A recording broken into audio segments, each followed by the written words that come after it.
자, 애나 여러분, 오늘은 이제 파워리프팅 시합이 있잖아요. 이제 7월에도 WPC 파워리프팅 대회가 있고 9월에도 IPF 시합 대회가 있어요. 그런데 이제 국내 유튜브 상으로는 이런 파워리프팅 시합에 대한 제대로 된 룰이나 규정에 대한 설명을 완벽하게 이렇게 좀 깔끔하게 정리를 해주신 분이 잘 없으시더라고요. 제가 또 파워리프팅을 다루는 채널로서 이걸 또 그냥 넘길 수 없잖아요. 그래서 오늘은 파워리프팅 시합에 대한 이제 협회에 따라서 국내에는 두 가지 협회가 있죠. IPF랑 WPC가 크게 두 가지가 있는데 이제 협회들과 이 협회의 시합에 대한 규정 사항을 어떻게 진행을 하는지 스쿼트, 벤치프레스, 데드리프트 상으로 순으로 해가지고 진행을 할 거고요. 오늘은 이제 저 혼자 찍는 건 아니에요. 왜냐면은 이제 진행을 하다 보면 선수가 있고 저지가 봐줘야 되잖아요. 근데 마침 오늘 시간이 맞아서 오늘 함께 해주실 닥터 스트렝스의 김준희 코치님이 또 같이 해주시도록 할게요.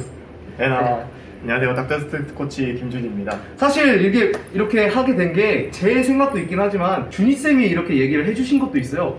왜 이런 이제 또 컨텐츠 필요성도 좀 느낀 것도 있고 어떻게 돼서 이런 제안을 저한테 해주신 건지. 일단은 지금 7월이랑 9월에 뭐 각각 단체마다 대회가 지금 하나씩 준비되어 있잖아요. 그렇죠. 근데 이제 제가 DM으로나 뭐 연락으로도 많이 받았어요. 이제 규정이 어떻게 되냐. 근데 실제로도 파워리프팅을 하지 않으신 분들도 또는 하고 계시는 분들도 혹은 대회를 준비하고 계시는 분들도 그 단체마다 규정이 다 다르고 뭔가 다른 유튜브에서도 정확하게 이거를 깔끔하게 설명해주는 유튜버들이 없어가지고 그런 영상이나 이런 걸 찾아보기 힘들어서 영상을 한번 촬영하는 게 어떻겠나라는 생각이 들었어요. 저도 첫 대회 준비할 때 되게 해외 같은 것도 찾아보고 제가 또 영어를 못해가지고 맞아, 이게 네. 해외 쪽 자료는 굉장히 많아요. 룰이 어떻고 뭐 협회가 이제 굉장히 여러 가지가 있잖아요. 그래서 협회마다 차이가 어떻고 이런 거에 대한 설명이 굉장히 잘 나와 있어요. 근데 국내에서는 물론 파워리프팅이라는 시장 규모 자체도 좀 적기도 하고 시장 규모 자체가 적다 보니까 그런 거에 대한 관련한 정보도 좀 많이 적거든요. 그쵸? 그리고 이제 대회를 준비하시는 분들도 대회를 준비하지 않으신 분들도 규정을 정확하게 알고 해야 더 도움이 많이 되실 것 같아가지고 영상 제가 촬영하는 게 어떻겠냐 이걸 제안을 드렸어요. 정말 너무 감사드려요. 그리고 사실 이렇게 파워리프팅을 꼭 시합에 출전하지 않으시더라도 파워리프팅 시합에서 이제 어떤 규정을 가지고 굿리프트의 규정이 어느 정도가 되는지 잘 알아둬야 또 이제 운동을 하시는데 훨씬 더 도움이 되겠죠. 연습을 실전처럼 하라는 말이 있잖아요. 자, 그러면 이제 스쿼트부터 알아보도록 할게요. 가보도록 하겠습니다. 가시죠. 아, 맞다. 이제 들어가기 앞서서 약간 2, 3 규정에 대해서 간단하게 설명을 해드릴게요.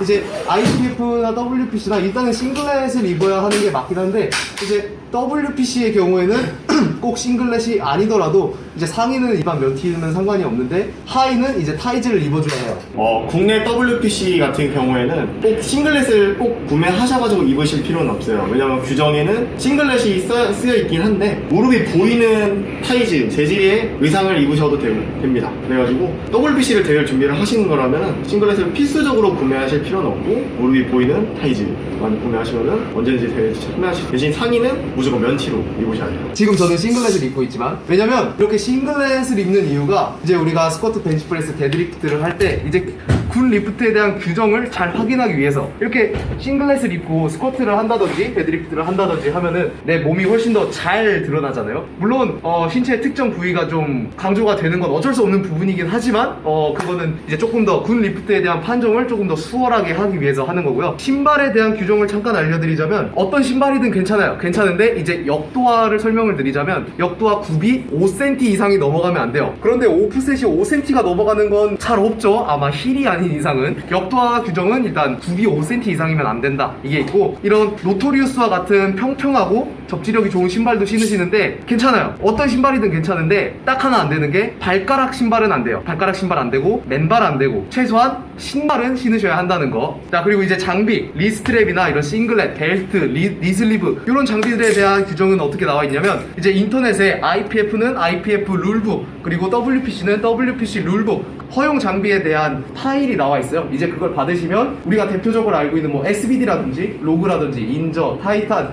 이런 식으로 내가 어떤 브랜드의 어떤 장비를 착용할 수 있는지 나와 있어요. 특히나 이제 A7 같은 경우에는 빠그리 티셔츠로 유명하죠. 그런데 시합에는 그런 빠그리 패턴이 나와 있는 티셔츠는 입을 수가 없어요. 그것도 이제 어떤 제품들이 착용 가능한지에 대해서 다 규정집에 설명이 되어 있으니까 이제 그거를 참고해 주시면 되겠고요. 먼저 가장 기본적인 부분부터 짚고 넘어갈게요. 리스트랩. 리스트랩들 거의 필수적으로 많이들 사용하실 텐데 제가 사용하고 있는 SBD 제품과 같은 경우에는 이렇게 엄지 홀더가 있어요. 이렇게 엄지 홀더가 있는 리스트랩 제품의 경우에는 이 엄지 홀더에 손가락이 들어가 있으면 안 돼요. 바깥으로 빼주셔야 해요. 바깥에 그냥 나와 있어도 상관이 없고 바깥으로 빼서 리스트랩 안에 집어 넣으셔도 상관이 없어요. 리스트랩에서 가장 중요한 건 엄지 홀더에 엄지가 들어가 있으면 안 된다는 거예요.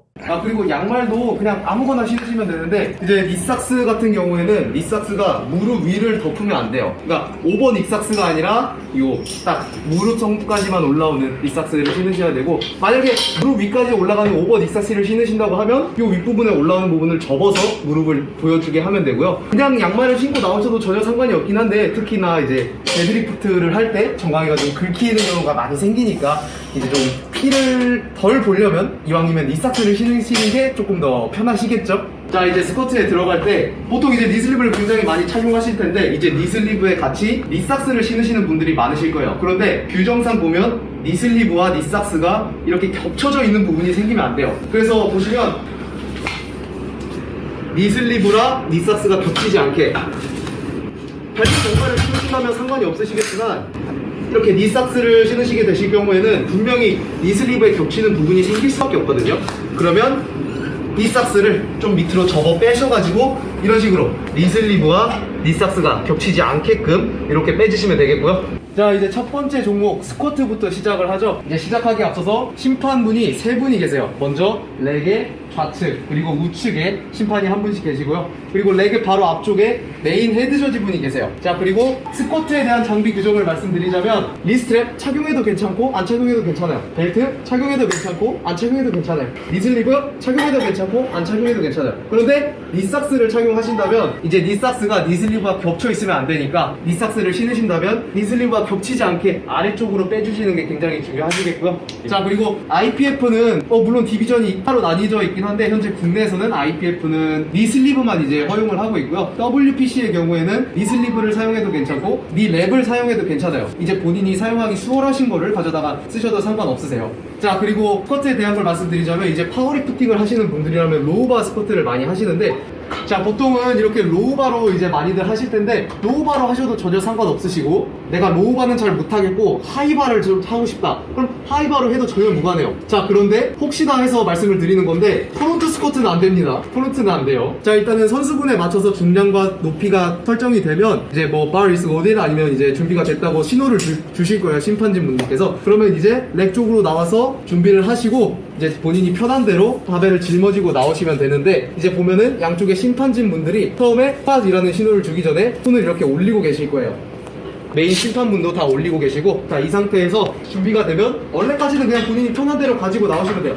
자, 그리고 가지고 나오셔서 여기서 중요한 게 무릎이 펴져 있어야 돼요. 무릎이 펴져 있지 않으면 스쿼트 신호를 주지 않아요. 자, 무릎이 그럼 펴져 있으면 여기서 양쪽 분들이 손을 내려주시고 앞쪽 메인 헤드 저지께서 손을 내리면서 스쿼시라는 신호를 주시죠. 그러면 스쿼트를 가는데, 그리고 스쿼트가 끝나면 앞쪽 메인 저지 분께서 렉이라는 신호를 주세요. 렉.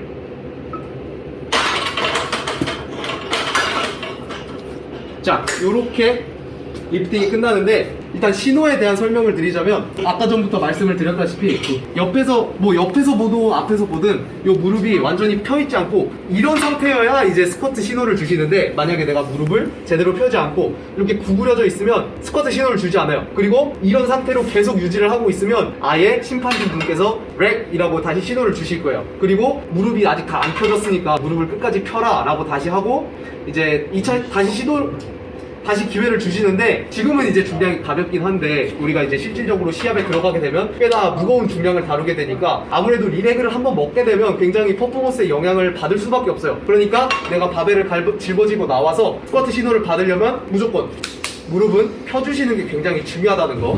자, 그리고 깊이에 대한 건데 이게 굉장히 중요해요. 자, 깊이를 보시면 고관절이 무릎보다 더 밑에 쪽으로 나와 있어야 돼요.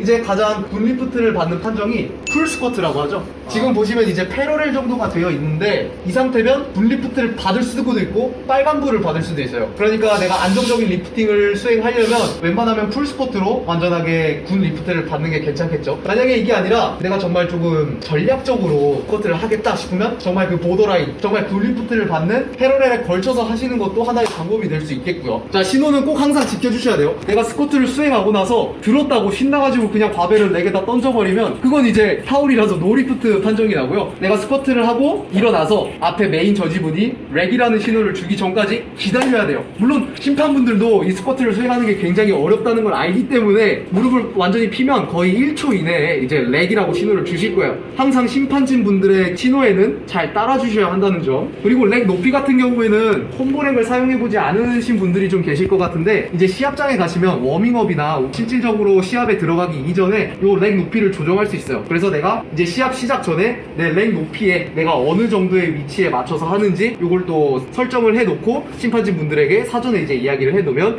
이제 본인이 올라갈 때 나 몇 번이다 이렇게 얘기를 하는 게 아니라 내가 몇 번인지 이미 설정을 해놨으니까 이제 본인이 올라가실 때는 진행 요원분들이 다 설정을 해주실 거예요. 이제 필요하신 건 준비 잘 하시고 올라가셔서 심판 신호에 잘 맞춰서 스쿼트를 수행하시는 게 제일 중요한 거라는 거. 자, 그리고 이제 아무래도 보통 이제 로우바를 많이 하실 텐데 로우바든 하이바든 조금 더 강한 접지력, 강한 지지력을 제공해주기 위해서 이제 시합장에 보통 탐바가 구비가 되어 있는 경우가 거의 대부분인데 그 탐바를 내 바벨 견착 부위에 등 부분에 이렇게 싹 발라주는 경우가 굉장히 많고요. 제가 아까도 말씀을 드렸지만 뭐 A7이나 제로투 히어로와 같은 이런 바그립 티셔츠 있죠? 등 부분에 실리콘 패턴이 들어가 있는 티셔츠가 있는데 그런 친구들은 이제 착용을 할 수가 없어요. 자, 그리고 리프팅 진행 방향에 대한 건데 내가 하강을 시작했으면 하강만 해야 되고 상승을 시작했으면 상승만 해야 돼요. 만약에 스쿼트 동작을 진행하는데 하강을 했고 올라가는데 이런 식으로 중간에 힘들면 한 번에 내려갔다가 올라올 수 있잖아요.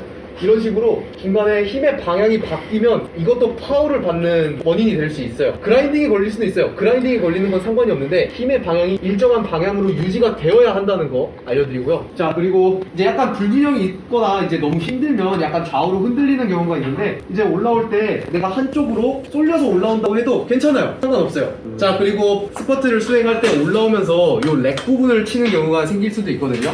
렉 부분을 칠 수 있어요. 칠 수 있는데 렉 부분을 슬쩍 치면서 이렇게 올라오는 건 상관이 없는데 내가 렉 부분에 바벨을 거의 의지해서 긁으면서 올라오면 그거는 파울의 사유가 되니까 이것도 조심해 주시고요. 자, 그리고 이제 스탠스에 관한 부분인데 이제 보통은 로우바 스쿼트를 하시면 스탠스를 넓게 가져가시는 경우가 많아요. 그러면 이제 스쿼트를 할 때 무조건 스탠스를 넓게 가져가야 하느냐? 전혀 아니고요. 내가 와이드 스탠스를 가져가도 상관없고 발을 좁혀서 네로우 스탠스를 가져가도 전혀 상관없어요. 하지만 여기 스쿼트에서 가장 중요한 건 심판 신호를 잘 준수하고 깊이를 충분히 풀 스쿼트가 나올 수 있게 해주는 게 제일 중요한 거라는 거. 아, 그리고 깜빡하고 제가 얘기를 안 한 게 있어서 따로 지금 이렇게 클립으로 첨부를 하는데 이제 스쿼트 그립을 잡으실 때 서머라운드도 괜찮고 썸니스도 괜찮아요. 그런데 가끔 보면 썸니스 그립을 잡으실 때 이 엄지가 바벨 바깥쪽으로 이렇게 튀어나오게 잡으시는 분들이 계시는데 이거 안 돼요. 썸니스로 바벨을 잡으셔도 전혀 상관이 없긴 한데 썸니스로 잡으시려면 이렇게 엄지가 바벨을 잡고 있어야 돼요. 이거는 꼭 참고를 해주셔야 돼요. 만약에 내가 썸니스 그립으로 스쿼트를 시작했는데 중간에 엄지가 바벨에서 떨어진다 이러면 파울의 사유가 되니까 이거는 꼭 참고해 주시고 썸니스 그립으로 잡으시려면 엄지를 바벨에 무조건 붙여주셔야 한다는 거. 자, 이제 다음으로 벤치프레스. 이제 스쿼트와 동일하게 렉의 좌측 그리고 우측에 심판분들이 앉아 계시고요. 그리고 렉의 앞쪽에는 우리 헤드 저지, 메인 저지분이 앞쪽에서 기다리고 계실 거예요. 자, 그리고 이제 바가 바벨이 준비가 돼서 서포터분들이, 진행 요원분들이 바벨을 끼고 본인 중량에 맞게 설정을 해주실 거예요. 그리고 앞쪽으로 입장을 하셔서 들어가시는데 들어가시기 전에 벤치프레스 장비 규정에 대한 걸 말씀드리자면 리스트랩 껴도 되고 안 껴도 돼요. 벨트 껴도 되고 안 껴도 돼요. 니슬립은 착용해도 되고 안 해도 괜찮아요. 그런데 스쿼트를 하실 때 보통 타이트 핏을 사용하실 텐데 타이트 핏을 사용하신 그대로 올라가신다면 레그 드라이브를 할 때 햄스트링에 쥐가 나는 경우가 있으니까 요거는 참고해 주시고요. 그리고 엘보 슬리브는 착용할 수 없어요. 자, 그리고 나서 장비 규정에 대한 건 요 정도로 설명을 해드리고 이제 준비가 되면 선수분은 입장하셔서 편하신 대로 이제 자리에 누우시면 되는데 자, 눕기 전에 보통 시합장에 가면 초크라는 걸 발라요. 액상 탐바라고 하죠. 패드가 약간 미끄럽거나 조금 더 접지력을 강하게 받아주기 위해서 패드가 닿는 등 부분에 초크를 좀 더 발라줄 수도 있고요. 그리고 이제 선수분이 들어와서 편한 대로 이제 셋업을 해주시죠. 그럼 이제 양쪽에 심판분들이 손을 들고 서 있으세요. 앞쪽에 메인 심판분도 손을 들고 서 계셔주시죠. 자, 그리고 편하신 대로 셋업을 하고 엉덩이가 붙는 것까지 내려오고 팔꿈치가 펴진 걸 확인하면 양쪽에 있는 분들은 신호를 내려주시고 메인 저지분이 스타트 신호를 내려주세요. 그리고 가슴에 정지해서 1.5초가 지나면 프레스, 심판분이 프레스라는 신호를 주세요. 프레스. 그리고 팔꿈치가 끝까지 펴진 걸 보면 렉이라는 신호를 주시거든요. 네. 이렇게 되면 이제 벤치 프레스에 대한 프레스가 끝나는 건데요. 자, 이제 여기서 어떻게 설명을 해드릴 수 있냐면, 내가 바벨을 가지고 나왔을 때 팔꿈치가 제대로 펴져 있지 않으면 양쪽 심판분들이 프레스 신호를 내려주지 않아요. 또 앞에서 봤을 때도 팔꿈치가 구부러져 있다든지 제대로 끝까지 펴지지 않았을 경우에는 프레스 신호를 주지 않으시고요. 그리고 프레스를 할 때 가슴에 내려가서, 그리고 앞쪽 심판분께서 프레스 신호를 주시는데, 이제 프레스 신호를 듣고 나서 강하게 밀어주시면 되고, 여기서 중요한 게 있는데, 프레스 신호를 듣고 내가 다 밀었다고 해서 신나서 그냥 렉에다가 바벨을 놓으면 안 돼요. 렉이라는 신호가 또 있기 때문에 스타트, 프레스, 렉 이라는 신호에 맞춰서 벤치 프레스를 수행을 해 주셔야 하나의 완성된 리프팅으로 이제 인정을 받는 거고요. 프레스를 할 때 셋업이 잘못되어 있다거나 너무 무거운 중량을 시도하게 되면 엉덩이가 뜨는 경우가 있어요. 벤치의 패드의 규정상 엉덩이가 뜨게 되면 파울을 먹을 수가 있거든요. 자, 이것도 유의해 주시고, 프레스를 할 때 내가 바벨을 미는데 이 렉 부분이 있잖아요. 내가 바벨을 밀면서 살짝 건드리는 정도는 상관이 없는데, 밀어 올라가면서 아예 여기에 기대서 긁듯이 올라가면 이것도 파울을 먹는 경우가 될 수 있고요. 자, 이거는 이제 스쿼트, 벤치프레스, 데드리프트에 다 공통적으로 해당되는 부분인데, 내가 한번 하강하기 시작하면 하강만 해야 되고, 상승하기 시작하면 상승만 해야 돼요. 중간에 그라인딩이 걸릴 수는 있지만,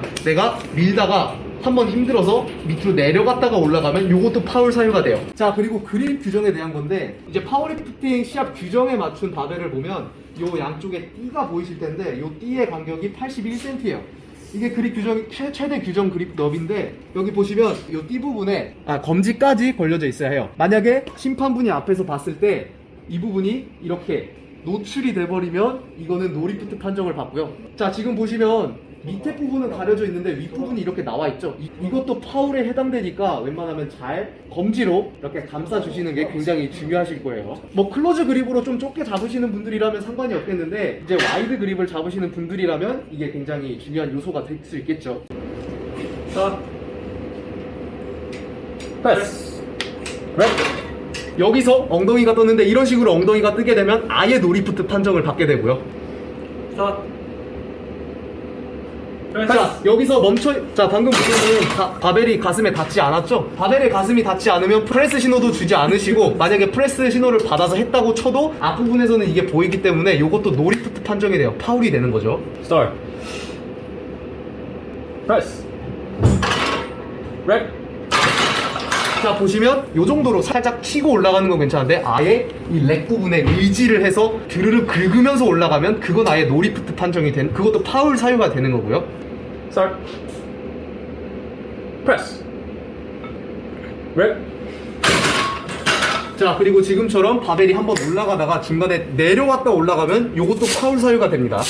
자, 이제 벤치 프레스를 할 때 얼렉이 필요하신 분이 있고 얼렉이 필요 없으신 분이 있어요. 얼렉이 필요 없으시면은 그냥 나와서 그대로 평소에 하시듯이 이제 바벨을 얼렉하고 바벨을 가지고 나와서 심판 신호를 받고 리프팅을 수행하시면 되는데, 얼렉이 필요하신 분들이 있어요. 저도 보면은 얼렉을 필요했고요. 이제 내가 리프팅에 실질적으로 벤치에 눕기 전에 얼렉을 도와주시는 진행 요원분이 계세요. 그럼 진행 요원분한테 내가 어떻게 얼렉을 할 건데 이런 식으로 도와주고, 뭐 바벨을 강하게 놔달라, 바벨을 살살 놔달라, 내가 숨을 어느 정도에 들이쉬고 이 정도로 해달라 라고 다 이제 설명을 해주시면 돼요. 자, 그런데 이게 바벨이 준비가 되고 스타트 신호를 받는 데까지 1분이라는 시간이 주어지는데, 지금 이렇게 얼렉을 해주시는 것도 전부 다 이 과정 안에 포함이 되는 거예요. 내가 바벨 앞으로 와서 얼렉 도와주시는 분에게 얼렉을 어떻게 해달라, 그리고 셋업하고 들어가서 바벨을 가지고 나와서 스타트 신호를 받는 데까지 1분이 걸려요. 1분 안에 이거를 완수해야 돼요.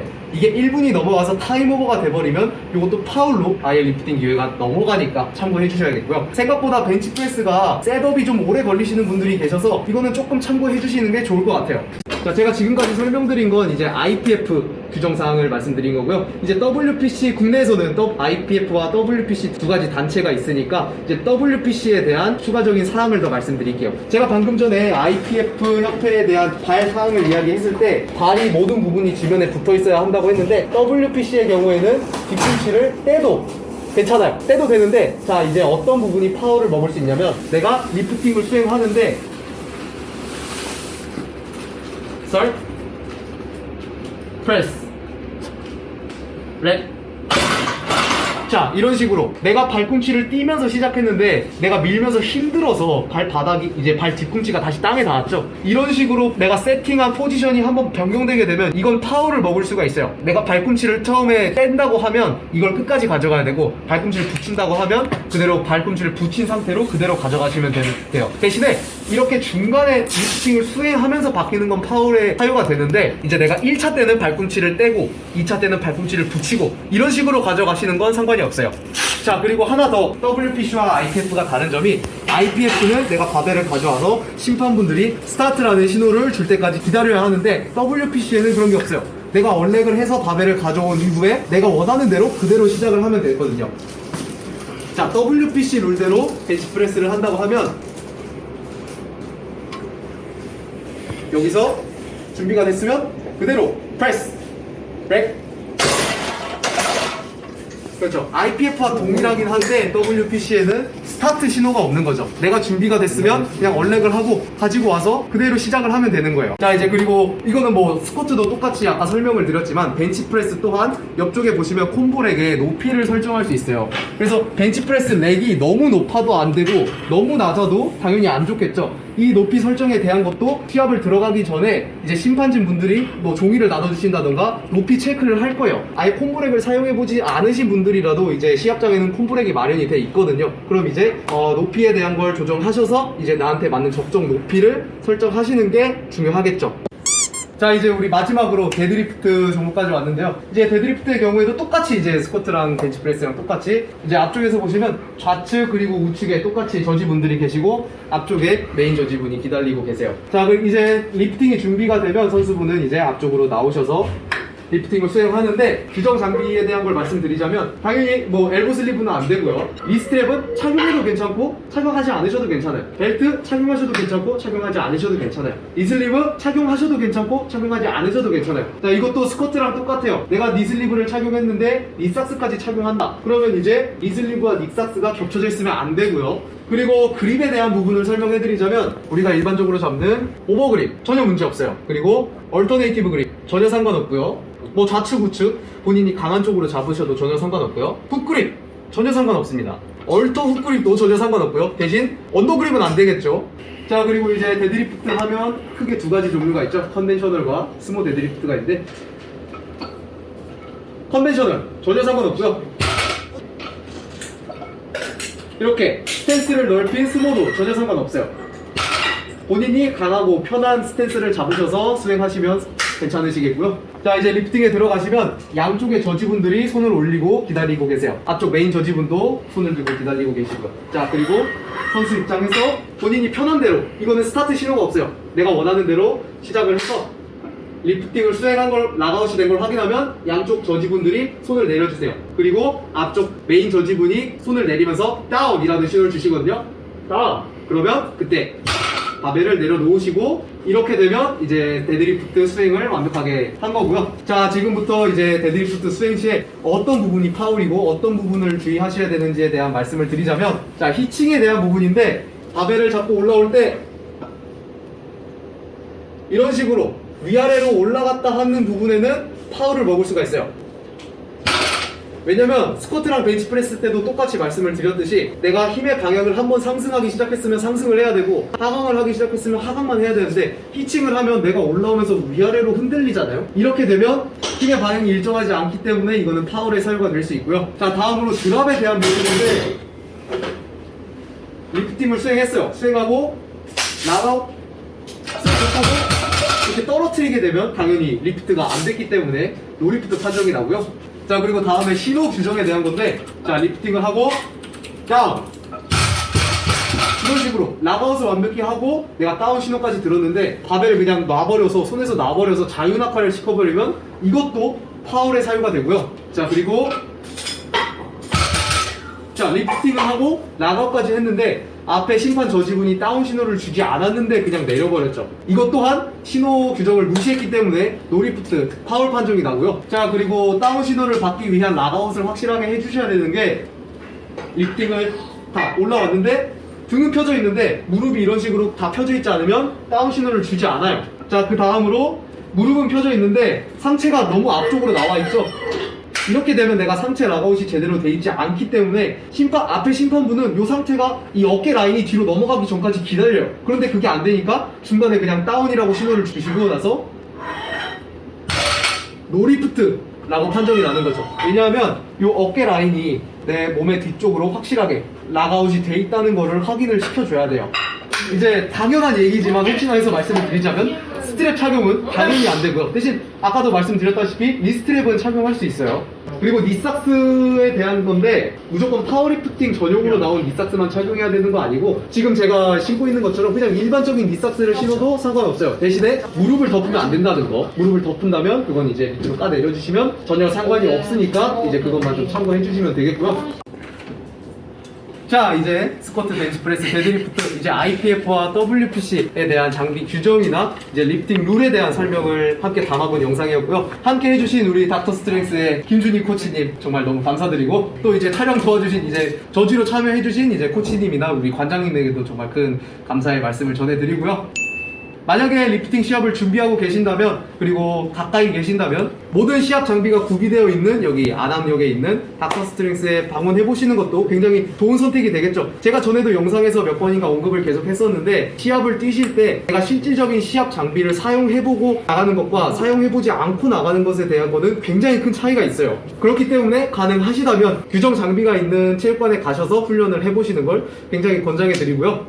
파워리프팅은 우리 모두의 것이기 때문에 누구든지 참여하셔가지고 재밌게 즐기다가 하시면 될 것 같습니다. 그렇죠. 아무래도 기존에 이제 당장 몇 년 전만 하더라도 파워리프팅이라는 시장 자체가 굉장히 작았잖아요. 물론 지금도 이전에 비해서는 굉장히 많이 커지고 있고 성장하고 있는 걸 느끼고 있기는 한데 그래도 앞으로 나아가야 할 부분이 굉장히 많죠. 그래도 제 영상을 통해서 이제 조금이나마 도움이 되길 바라고 시합을 준비하시거나 앞으로 파워리프팅에 관심이 있으시거나 파워리프팅을 좀 더 하고 싶으신 분들이 계신다면 이 영상이 조금이나마 도움이 됐으면 하는 바람이고요. 이제 시합을 준비하시는 분들 파이팅 하시고 꼭 성공적으로 목표하신 중량 리프팅 하실 수 있으시길 바라겠습니다. 자, 그럼 여기서 영상 마무리하고요. 저는 또 다음 영상으로 찾아뵙도록 할게요.